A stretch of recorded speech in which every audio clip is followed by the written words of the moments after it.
wabarakatuh. Allahumma sholli ala Sayyidina Muhammad wa ala ali Sayyidina Muhammad.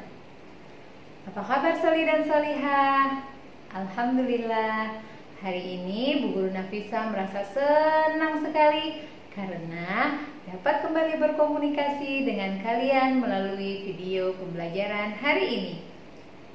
Sebelum kita mulai, kita berdoa terlebih dahulu agar ilmu yang kita dapatkan hari ini berkah dan bermanfaat. Bismillahirrahmanirrahim. Rabbi zidni ilma warzuqni fahma waj'alni minas sholihin. Ya Allah, ya Tuhanku, tambahkanlah aku ilmu dan berikan aku kemampuan untuk memahaminya, dan jadikanlah aku termasuk golongan orang-orang yang sholih. Amin. Pada video kali ini kita akan belajar tentang aneka benda di sekitarku.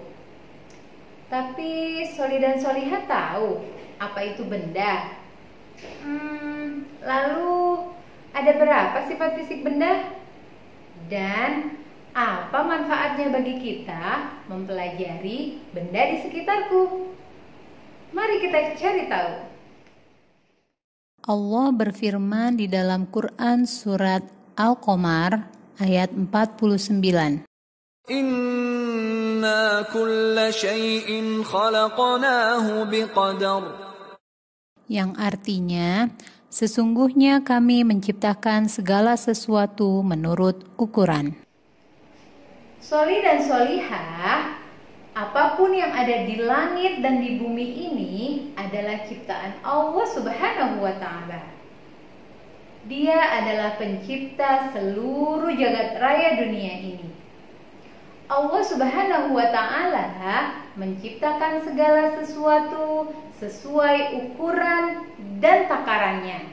Artinya, Allah menciptakan sesuatu tidak asal buat saja, tetapi berdasarkan ukurannya dan memiliki manfaat atau hikmah yang sangat besar. Adapun tujuan pembelajaran pada video kali ini adalah siswa mampu menambah rasa bersyukur kepada Allah atas nikmat diciptakannya benda di sekitar. Siswa mengetahui pengertian benda dan sifat fisik sebuah benda dengan baik. Siswa dapat menjelaskan prinsip 3R, reduce, reuse, recycle dengan penuh percaya diri. Menurut Kamus Besar Bahasa Indonesia, benda adalah segala yang ada di dalam dan berwujud atau berjasad. Bisa disebut juga zat. Contohnya air dan minyak. Pada sumber lainnya, benda adalah segala sesuatu yang menempati ruang dan mempunyai massa. Dan Solihah, benda terdiri dari dua jenis, yaitu benda mati dan benda hidup. Contoh benda mati adalah buku, pensil, dan meja. Contoh benda hidup yaitu manusia, hewan, dan tumbuhan. Benda dapat menempati ruang dan dapat ditimbang karena mempunyai massa atau berat. Contohnya batu, buku, alat makan, dan lain-lain. Lalu, bagaimana dengan cahaya, panas, dan bunyi? Ya, cahaya, panas, dan bunyi bukanlah benda karena tidak menempati ruang dan tidak dapat ditimbang. Cahaya, panas, dan bunyi hanya dapat dirasakan saja.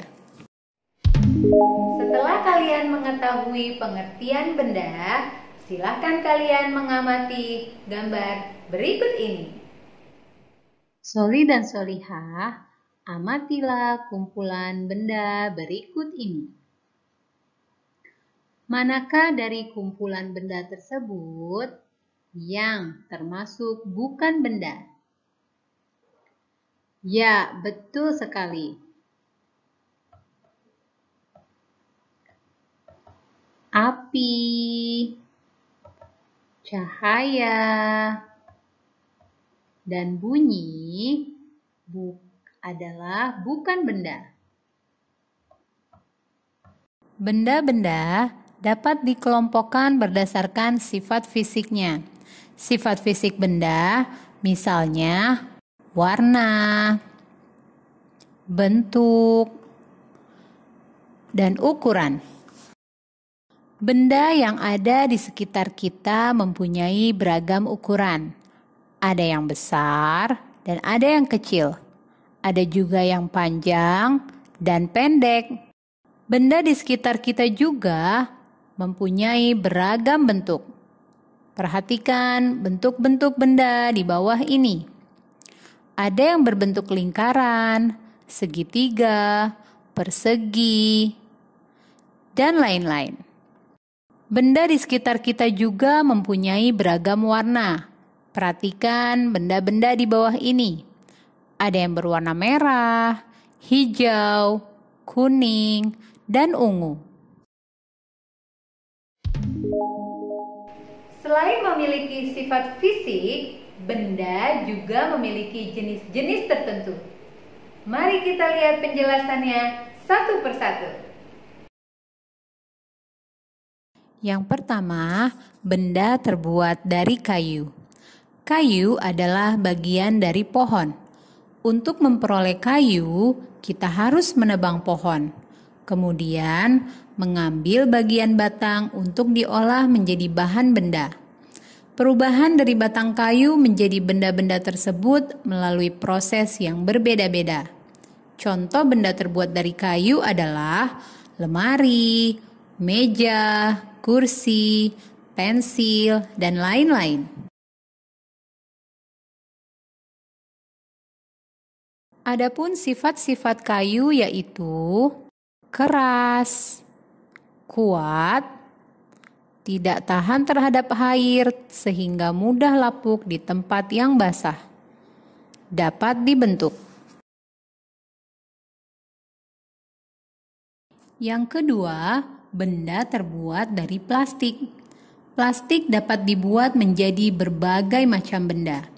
Plastik dapat memberikan manfaat dan juga menimbulkan masalah.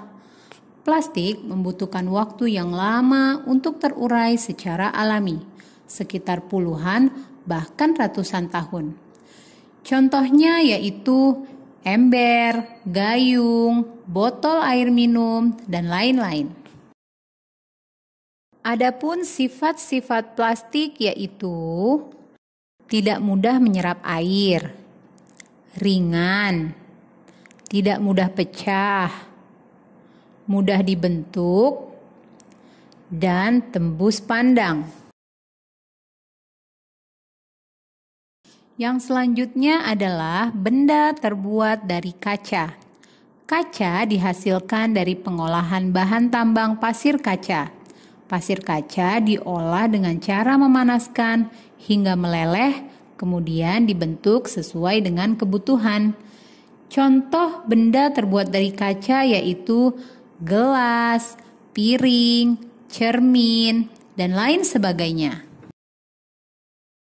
Adapun sifat-sifat kaca sebagai berikut. Berwujud padat, kuat, tembus pandang, tahan panas, mudah dibentuk jika dipanaskan, dan tidak menyerap air. Selanjutnya adalah benda terbuat dari logam. Logam yang digunakan untuk alat rumah tangga adalah logam yang tidak mudah berkarat, juga tahan panas, seperti seng, aluminium yang digunakan untuk panci atau penggorengan.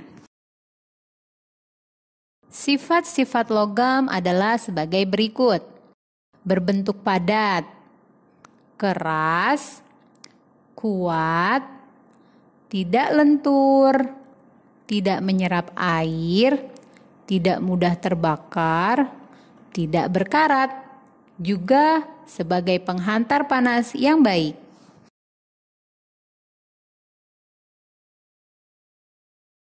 Yang selanjutnya yaitu benda terbuat dari karet.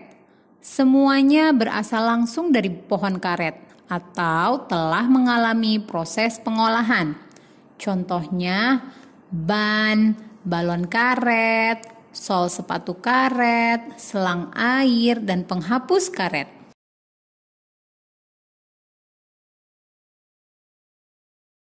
Sifat-sifat karet adalah sebagai berikut. Yang pertama, kuat. Kedua, lentur, elastis, meleleh jika dipanaskan, dan tidak tembus air. Soli dan solihah, perhatikan tabel berikut ini. Coba bandingkan waktu yang dibutuhkan plastik untuk terurai secara alami. Jadi, dapat kita bayangkan apabila kita membuang kantong plastik sekarang. Kantong plastik akan terurai 10-20 tahun yang akan datang. Nah, untuk mengurangi sampah plastik dapat dilakukan gerakan 3R. Yang pertama, reduce, artinya mengurangi. Yang kedua, reuse, artinya menggunakan kembali. Dan yang ketiga, recycle, artinya mendaur ulang. Nah, soli dan solihah, mari kita lihat penjelasan berikut ini. Reuse artinya menggunakan kembali plastik yang sudah tidak terpakai. Contohnya, gelas atau botol air mineral dapat digunakan kembali menjadi tempat sampah atau pot tanaman. Boots yang sudah tidak terpakai juga bisa dimanfaatkan untuk pot tanaman loh. Soli dan solihah, tahu tidak bahwa jika kita belanja ke minimarket atau hipermarket, mereka sudah tidak menggunakan kantong plastik lagi. Mereka sedang menjalankan program diet plastik. Pembeli tidak akan diberikan kantong plastik, tapi mereka disarankan untuk membawa kantong belanja sendiri dari rumah yang dapat digunakan berkali-kali. R yang kedua yaitu reduce. Reduce artinya mengurangi pemakaian plastik atau mengurangi segala sesuatu yang mengakibatkan sampah. Contohnya, pilih produk dengan kemasan yang dapat didaur ulang. Hindari memakai dan membeli produk yang menghasilkan sampah dalam jumlah yang besar. Gunakan produk yang dapat diisi ulang atau refill. Misalnya, alat tulis yang bisa diisi ulang kembali atau minuman kemasan, kita dapat menggunakan botol air minum. R yang ketiga yaitu recycle. Recycle artinya mengolah kembali atau mendaur ulang sampah menjadi barang atau produk baru yang bermanfaat. Contohnya, bekas kemasan sabun cuci bisa dimanfaatkan atau diolah menjadi tas cantik yang dapat digunakan untuk belanja dan keperluan lainnya. Nah, soli dan solihah, itulah penjelasan tentang benda-benda di sekitar kita. Jadi, apa manfaat kita belajar tentang benda di sekitarku? Ya, ternyata Allah Subhanahu wa Ta'ala menciptakan segala sesuatu dengan tidak sia-sia. Sekecil apapun ciptaannya dapat menjadi manfaat bagi kehidupan manusia. Tapi sekarang bagaimana caranya? Sekarang tergantung manusianya. Apakah benda tersebut akan dijadikan sebuah manfaat atau dijadikan sesuatu yang sia-sia saja.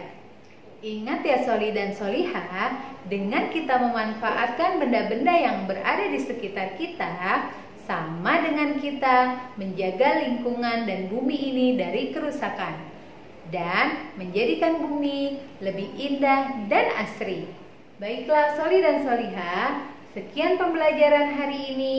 Semoga dengan adanya video ini kita dapat menerapkan gerakan 3R dalam kehidupan sehari-hari.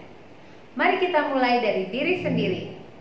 Tetap semangat belajar karena Allah. Wassalamualaikum warahmatullahi wabarakatuh.